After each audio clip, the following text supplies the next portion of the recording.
The Halo ground system is a patented grounding system that aims to reduce radio frequency interference by creating a low-impedance path to ground for potentially harmful radio frequency energy.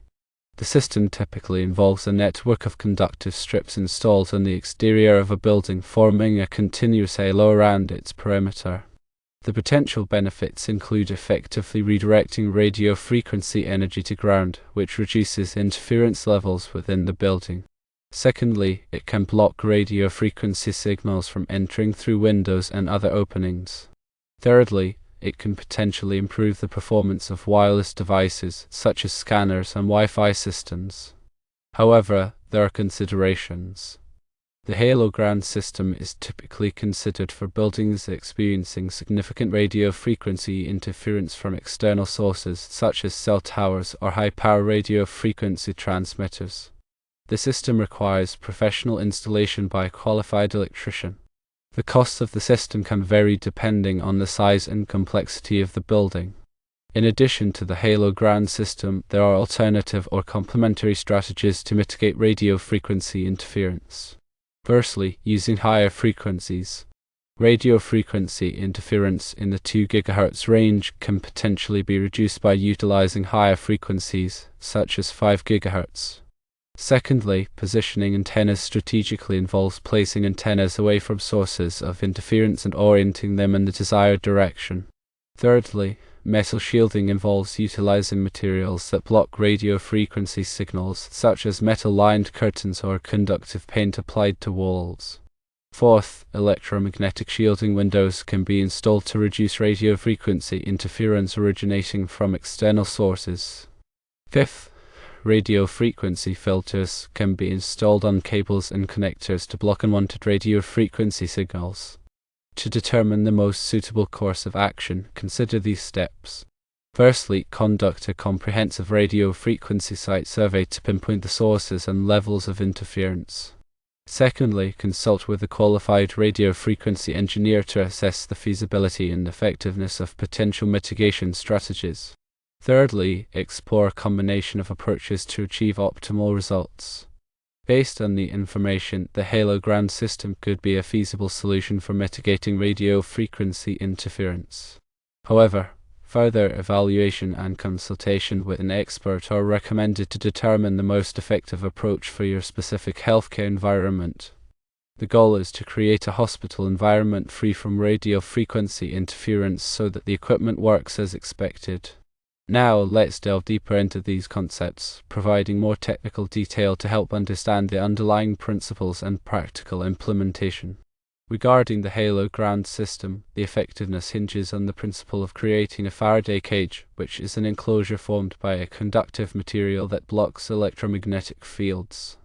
By surrounding the building with a network of conductive strips connected to ground, the Halo ground system aims to create a barrier that redirects radio frequency energy away from the interior.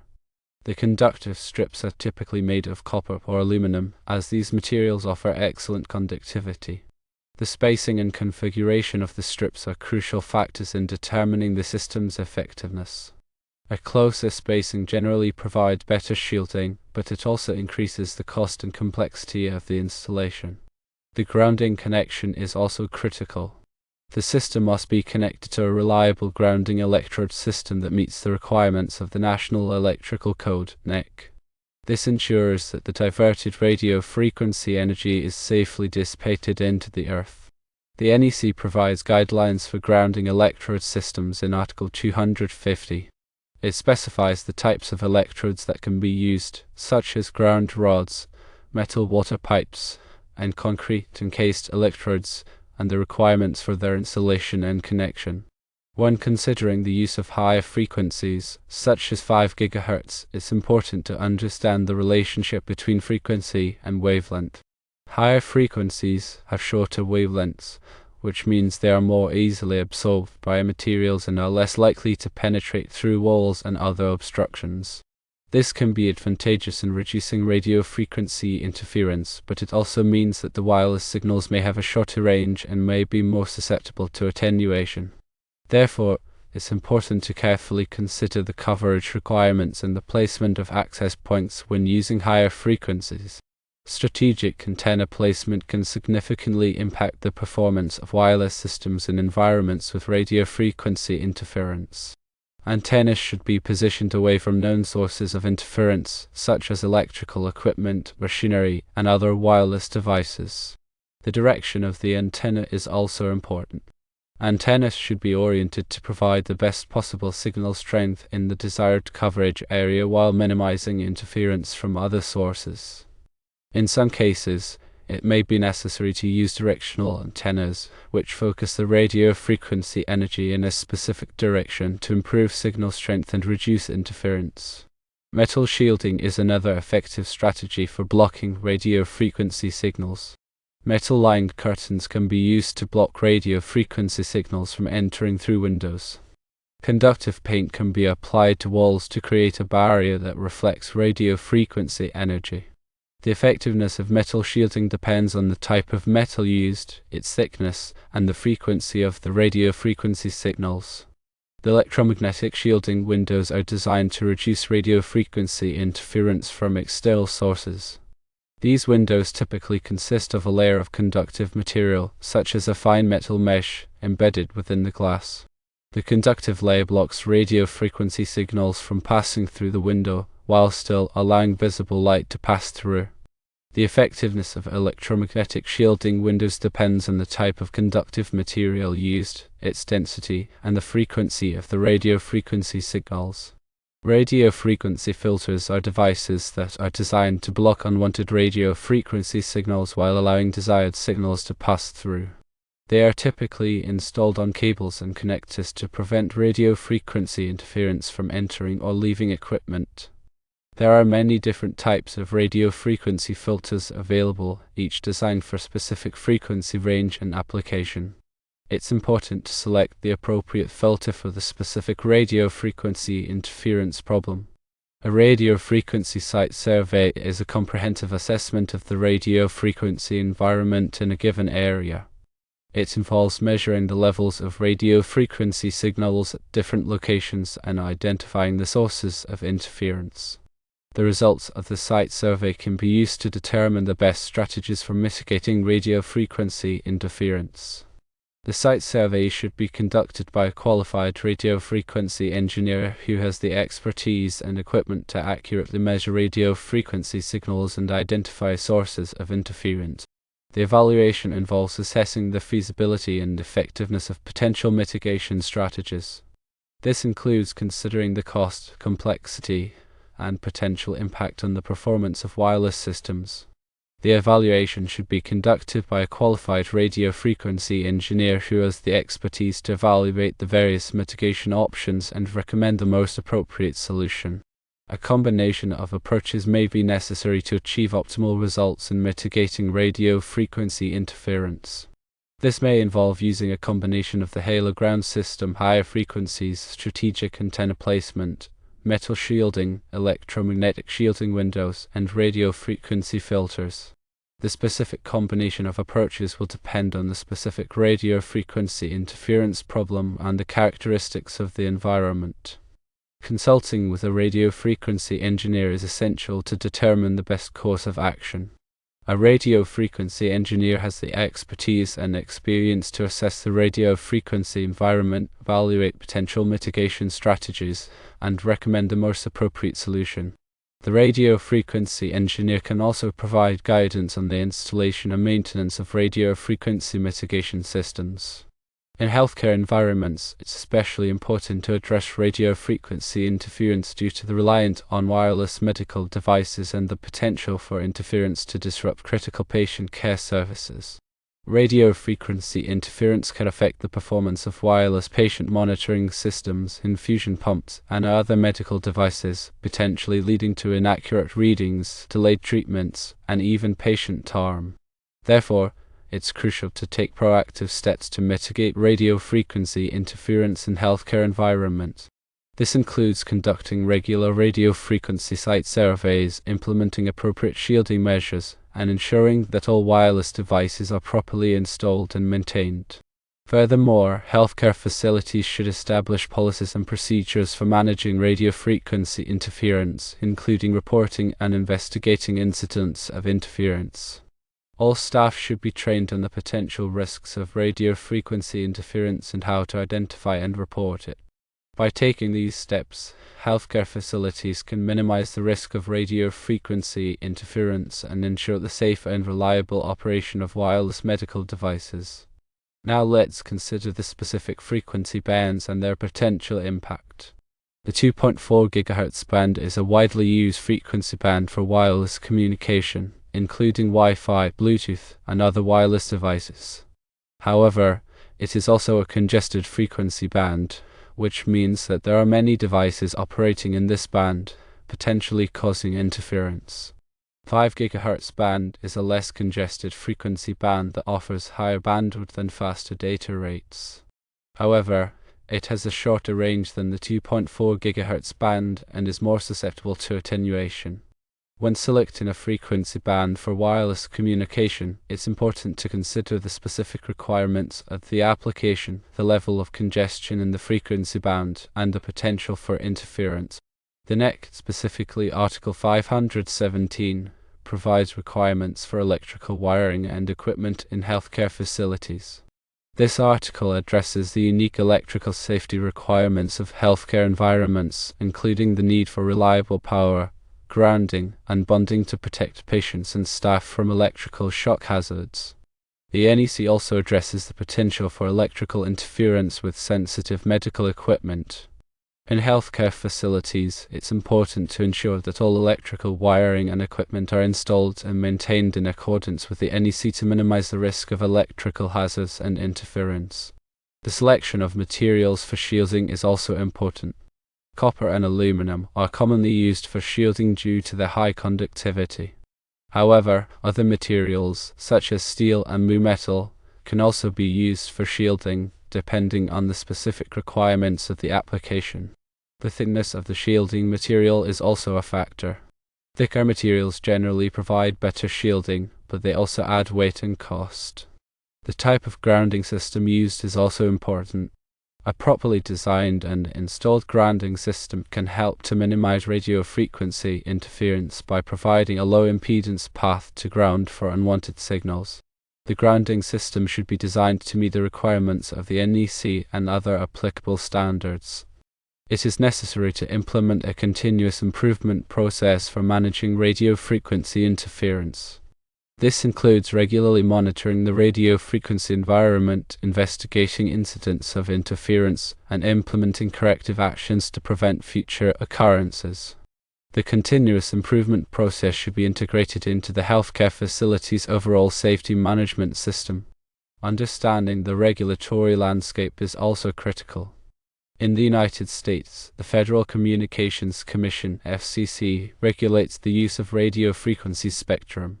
The FCC establishes rules and regulations for the operation of wireless devices and services to prevent interference and ensure the efficient use of the radio frequency spectrum.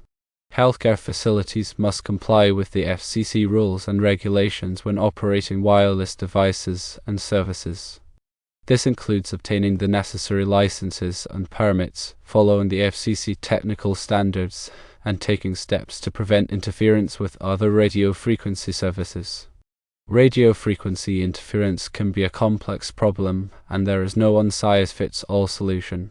The best approach is to conduct a thorough assessment of the radio frequency environment, evaluate potential mitigation strategies, and implement a combination of approaches to achieve optimal results.